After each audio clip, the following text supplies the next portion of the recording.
La foi qui me fait vivre. Les crieurs de paix, le 2 décembre. Les prophéties s'accomplissent. Quand ils diront paix et sécurité, une ruine soudaine viendra sur eux, comme l'enfantement sur une femme enceinte, et ils n'échapperont pas. 1 Thessaloniciens 5, verset 3. Le mauvais serviteur dit en son cœur: Mon Seigneur retarde sa venue. Il ne dit pas que le Christ ne viendra pas. Il ne se moque pas de l'idée de sa seconde venue. Mais dans son cœur, et par ses actions et ses paroles, il déclare que la venue du Seigneur est retardée. Il bannit de l'esprit les autres la conviction que le Seigneur vient rapidement. Son influence conduit les hommes à un retard présomptueux et insouciant.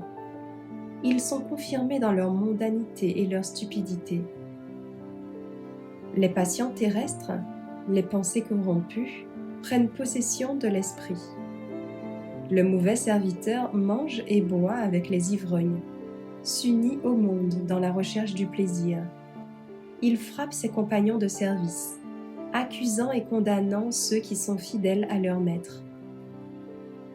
L'avènement du Christ surprendra les faux enseignants.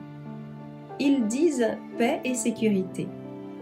Comme les prêtres et les enseignants avant la chute de Jérusalem, ils attendent que l'Église jouisse de la prospérité et de la gloire terrestre.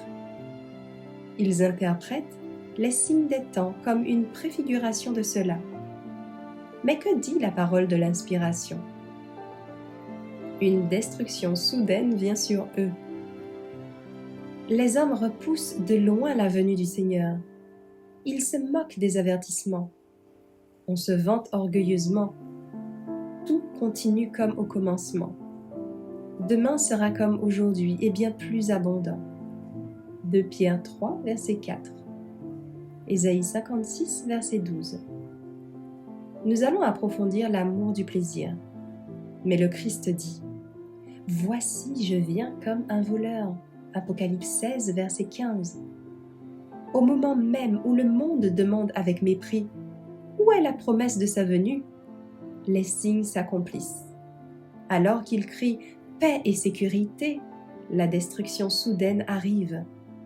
Quand le méprisant, le rejetant de la vérité est devenu présomptueux, quand la routine du travail dans les diverses lignes de l'argent est poursuivie sans tenir compte du principe, quand l'étudiant cherche avidement la connaissance de tout sauf de sa Bible, le Christ vient comme un voleur.